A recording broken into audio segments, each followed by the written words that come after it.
आध्यात्मिक प्रवचन के नए वीडियोस देखने के लिए चैनल सब्सक्राइब करें, बेल आइकॉन दबाना ना भूलें। साध संगत जी प्रेम से बोलिए धन निरंकार जी। साध संगत जी, सद्गुरु जीवन में आने से हमें भक्ति उदय हुई है हमारे जीवन में, और ब्रह्म ज्ञान से भक्ति का आरंभ होता है। हमने सुना है इन चीज़ों को कि बगैर गुरु भक्ति नहीं होती, और इसके लिए हमने अध्यात्म में कई जगह पे सुना होगा, पढ़ा होगा, लिखा है।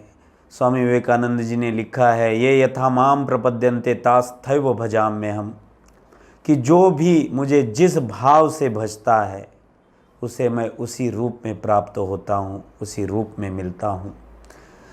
अगर इस समय पे हम और देखें तो आगे ये भी बाबा तुलसी ने लिखा है, जाकी रही भावना जैसी प्रभु मूरत देखी तिन तैसी। जिसकी जैसी भावना है उसी हिसाब में उसको परमात्मा की प्राप्ति, परमात्मा के दर्शन होते हैं। और दर्शन ही एक भक्ति का वो भाग होता है कि परमात्मा का दीदार हो जाए तो मुझे मेरे जीवन का सफला बन जाए। तब भक्ति जो है इस हिसाब में होती है। नारद पुराण का वर्णन और ही सुंदर है। कहते हैं कि ये एक सद्गुरु के प्रति अतिशय प्रेम जिसकी कोई सीमा रेखा आंकी जा नहीं सकती, उसका नाम भक्ति है। भक्ति के बारे में जितना भी संत महात्माओं ने लिखा है, ये दुनिया के सबसे ग्रेट फिलोसोफर हैं जिन्होंने हर पहलू को इतना वर्णन करके हमें विरासत में दे दिया है। इसका व्यापार न बने, ये सहज में ही सबको प्रदान हो। साधु बोले सहज सुभाए, साधु का बोल वृथा न जाए, कि सहज में सबको ये मिले, इसके लिए कोई विशेष प्रयास करना पड़े, ऐसा न हो। ये सहज में ही, ये सहज धन है, ये सबको सहज में ही प्राप्त हो, इसीलिए तो है। तो ये भक्ति है। तो भक्ति में हमें क्या क्या करना होगा? भक्ति को व्यापार नहीं, व्यापार एक अलग चीज़ आ गई। जहाँ पे हम 4 आश्रम हैं हमारे, तो 4 आश्रमों में से एक हमारा गृहस्थ आश्रम है जिसका हमें यूज करना है, जिसमें हमने रहना है। तो उसमें हमने हर प्रकार के काम करने हैं। जो काम करने हैं, किसी ने कोई काम कर लिया, किसी ने कोई काम कर लिया, किसी ने और कोई काम कर लिया, तो ये काम है। तो भक्ति अपनी जगह पे अडिग है और काम अपनी जगह पे है। और काम जो है ये भी तो ज़रूरी है। जहाँ गृहस्थ आश्रम को चलाना है, जिसमें हमारा प्रवेश है, जहाँ हम रहते हैं, तो ये जो है ये व्यापार है। तो व्यापार में लेन देन हो, व्यापार में अगर लेन देन होगा तो ही तो व्यापार कहलाएगा। बगैर लेन देन बैठा है घर में, चीज़ें बेचनी है और घर में बैठा है, तो ये तो कोई व्यापार नहीं हुआ। तो कहना ये है कि व्यापार करना है, भगत है, भगत के साथ में भी करना है। जहाँ बाजार मंडी में जाना है वहाँ पे भी व्यापार करना है। 4 पैसों की आमदनी हर एक ने करनी है, बैठे नहीं रहना। प्रभु सुमरन कर लिया तो एक भक्ति का भाग हो गया, एक पार्ट हो गया। और वो पार्ट जो है पार्ट ऑफ डिवोटी, वो एक भगत का भाग हो गया कि ये एक भक्ति है। और इसके बाद में व्यापार जो है उसको गृहस्थ आश्रम चलाना है। अगर कोई कहेगा तू तो भगत है, तो क्यों काम करता है? तो काम क्यों करता है इसका मतलब ये नहीं, काम तो उसको अपना भी पेट चलाना है। और भक्ति जो है उसके लिए है जहाँ हमें 184 जीव योनि से निजात प्राप्त करनी है, प्रभु का सिमरन करना है। दीक्षा सद्गुरु से लेके हम उसके सिमरन में लगे रहना एक भक्ति है ना। किसी का हित चाहना है, ये भी एक भक्ति है। किसी के प्रति अच्छी भावनाएं हमारे मन में हैं, किसी का भला हो ये कामना हमारे मन में, ये भी तो एक भक्ति है। अगर हमें कुछ नहीं आता है, हम कुछ पढ़े लिखे नहीं हैं, लेकिन किसी के प्रति एक अच्छी भावना हमारे मन में है, सबका भला हो, सबका सब विधि कल्याण हो, ये भी तो भावना सुंदर है, ये भी तो एक भक्ति है। भक्ति के लिए पर्टिकुलर यही नहीं है कि राम राम जपना है, ऐसे नहीं है। भक्ति ये भी है, संतों ने इन सब चीज़ों का निचोड़ किया है। और व्यापार अपनी जगह है, व्यापार एक अलग चीज़ है। जिस रथ में हो आप, गृहस्थ के 4 रथ हैं, या 4 घोड़े हैं समझ लो, तो उसमें जो है गृहस्थ आश्रम के रथ में बैठे हो, तो उसको चलाने के लिए आपको व्यापार करना है। व्यापार भी बहुत अच्छा हो, जहाँ भक्ति है तो वो भक्ति का व्यापार ना हो। लोग भक्ति का व्यापार करते हैं और कोई करते नहीं है तो कोई अलग रूप से समझ बैठते हैं कि ये भक्ति का व्यापार कर रहे हैं, लेकिन जहाँ मूल तक नहीं कोई पहुँचता, ऊपर नहीं ऊपर बोल देते हैं, तो ऊपर के ऊपर बोलों से कुछ नहीं होता। बने अगर बातों से अगर बात, तो फिर बात ही क्या है, तो वो नहीं है। भक्ति का व्यापार नहीं करना है, जहाँ हमें आश्रम चलाना है उसके लिए हमें व्यापार जरूरी है, और इसके लिए अध्यात्म ने पूरी छूट दी हुई है। आपने व्यापार करना है, व्यापार से पैसे होंगे, मिलेंगे, अर्थ का मंथन होगा हर जगह पे। वो जैसे मंथन होगा तो हर जगह पे जाएगा, दाएं बाएं हर जगह पे अर्थ घूमेगा तो वृद्धि होगी, वृद्धि होगी तो इंसान की वृद्धि होगी, देश की वृद्धि होगी। तो हर वृद्धि में आपने साथ ही देना है, तो व्यापार करना है। अपनी अध्यात्म में कहता है 10 नखों की कमाई, 10 उंगलियों की कमाई आपने करनी है, परिवार को सेना है, परिवार के साथ में हमें जो बचता है वो सेवा में लगाना है।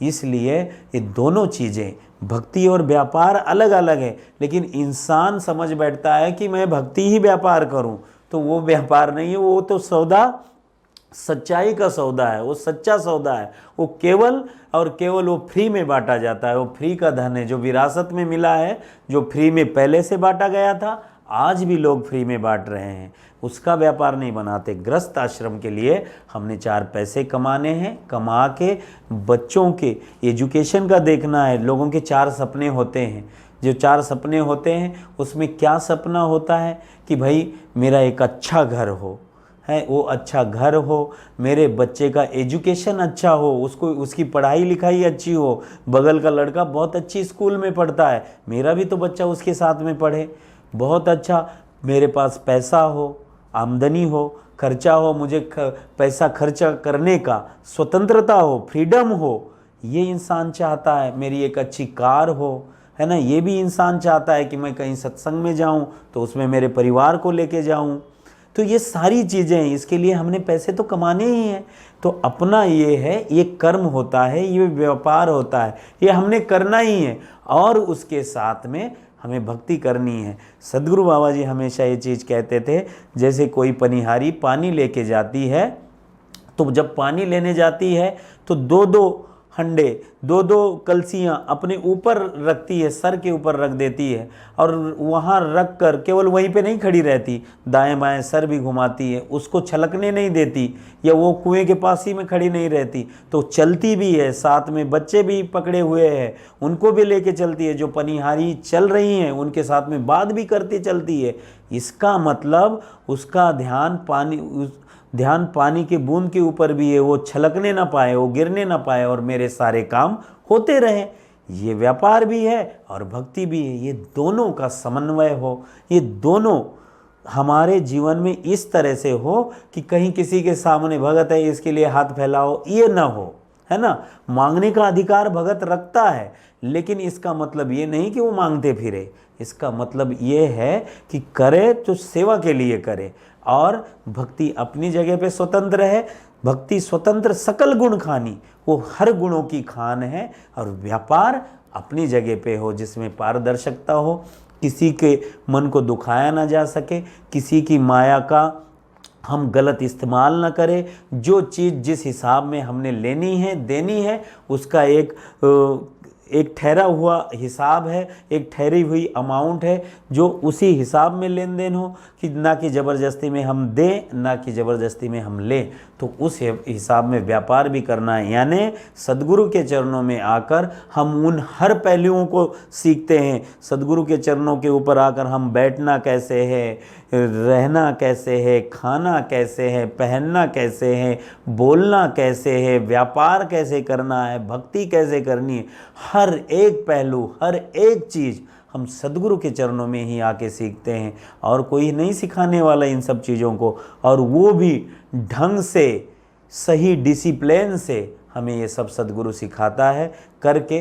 भक्ति एक अलग चीज़ और व्यापार एक अलग चीज़ है, इनको ही पुरुषार्थ कहा जाता है। यही हमें जीवन को उन्नत करते हैं। वृद्धिंगत करते हैं, ये बढ़ते चलते हैं। तो आओ इन बातों को भी हमें यहाँ spiritual social and charitable foundation से हमने ये चीज़ों को भी समझना है, क्योंकि ये फाउंडेशन वही चीज़ें करता है जो लोगों के हित में हो, ये सबके हित में हो। जो सद्गुरु चाहता है कि जो चीज़ें सबके हित में हो वो करो। यहाँ आने वाला हर एक प्राणी, हर एक जीव उसी हिसाब में कृतार्थ होता है, हर चीज़ उससे होती है और वो बिल्कुल इतना सक्षम हो जाता है, आर्थिक रूप से भी सक्षम, भक्ति के हिसाब से भक्ति के बुलंदी पर पहुंच जाता है। इतना सुंदर कार्य आज spiritual social and charitable foundation का हो रहा है। जो कोई भी अगर इस चीज़ को देख रहे हैं, सुन रहे हैं, मैं प्रार्थना करता हूं, विनती करता हूं कि आप इससे जुड़े और अपने जीवन को उन्नत बनाएं। साध संगत जी, प्रेम से बोलिए धन निरंकार जी। आध्यात्मिक प्रवचन के नए वीडियोस देखने के लिए चैनल सब्सक्राइब करें, बेल आइकॉन दबाना ना भूलें।